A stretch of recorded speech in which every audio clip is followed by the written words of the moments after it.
एक शहर में रहता था एक नटखट सा बच्चा, पिंकू। पिंकू को खेलना बहुत पसंद था। खेलता कूदता, सवाल पूछता और हंसता रहता था।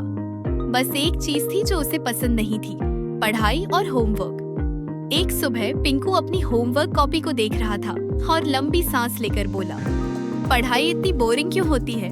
काश कोई ऐसी दुनिया हो जहाँ सिर्फ मस्ती ही मस्ती हो और स्कूल बिल्कुल ना हो।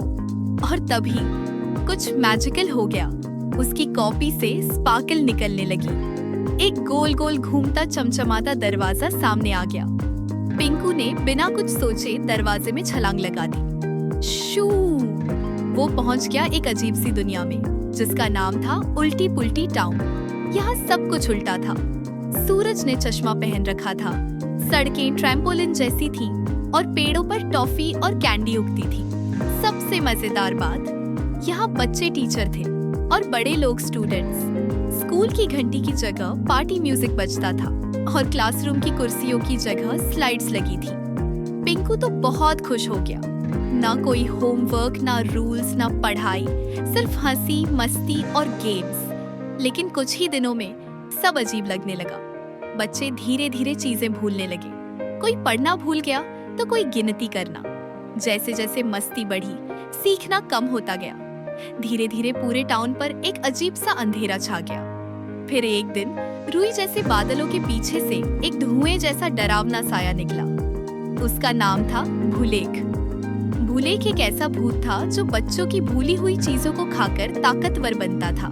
जितने बच्चे पढ़ाई से दूर जाते, भूलेख उतना ही बड़ा और भयानक हो जाता। पिंकू को समझ आ गया कि अब कुछ करना पड़ेगा। वो चल पड़ा एक चमकते हुए जंगल की ओर, जहाँ एक समझदार जादूगर रहते थे।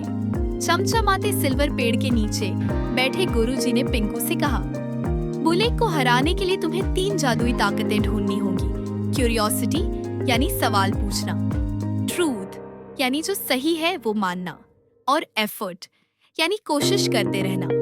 गुरुजी ने उसे एक छोटा सा चमकता हुआ बीज दिया, ज्ञान का बीज। वो छोटा था लेकिन उसमें बहुत रोशनी और समझ थी। रास्ते में पिंकू को मिला एक उड़ता हुआ जादुई आईना, जिसका नाम था मेमोरी मिरर। जब पिंकू ने उसमें देखा तो उसे अपने पुराने पल दिखे। वो जब पजल सॉल्व करता था, कहानियां पढ़ता था और जब सही जवाब देने पर वो मुस्कुराता था। उसे समझ आया, पढ़ाई बोरिंग नहीं थी, वो तो हमेशा से मजेदार थी, बस उसने ध्यान नहीं दिया था। लेकिन भूलेख तो अब और ताकतवर हो गया था। उसने आसमान में एक बड़ा सा स्क्रीन बना दिया, जिसमें 3 चमकते बटन थे। प्ले फॉर एवर, हमेशा खेलो इरेज, स्कूल स्कूल को मिटा दो, बैक टू बैलेंस, बैलेंस पर वापस जाओ। भूलेख चाहता था कि पिंकू ऐसा बटन दबाए जिससे वो पढ़ाई हमेशा के लिए भूल जाए। लेकिन पिंकू ने गहरी सांस ली और दबा दिया, बैलेंस पर वापस जाओ, बैक टू बैलेंस। जैसे ही उसने बटन दबाया, उसके हाथ में रखा ज्ञान का बीज तेजी से चमका। आसमान में रंगों की बारिश होने लगी और भूलेख धुएं में बदलकर गायब हो गया। उल्टी पुल्टी टाउन फिर से ठीक हो गया। अब वहाँ पढ़ाई भी थी और मस्ती भी, दोनों साथ साथ। पिंकू की आंख खुली। वो वापस अपने कमरे में था। सुबह हो चुकी थी। उसकी नोटबुक अब नहीं चमक रही थी, लेकिन अब वो खुद बदल चुका था।